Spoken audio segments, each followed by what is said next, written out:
maraming sitas na mababasa. At ang Elohim, ang driver sa creation. Amen po ba?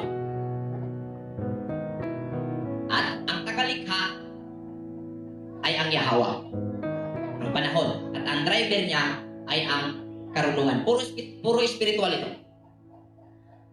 At siyang kasama sa pagbaba dito.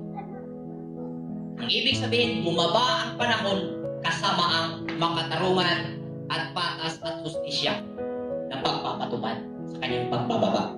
Amen po ba? Bumaba ang panahon base sa hiningi nila ayon sa kanilang aksyon, karma ng kanilang aksyon, kasama ang makatarungan at patas at hustisya, at yun ay Elohim, righteousness, yun ang bumaba. Dahil yun ang kanyang pangalan. Kasama niya ay ang kanyang pangalan, ang kanyang reputasyon. At ang sabi, sirain ang wika, ang kanilang wika.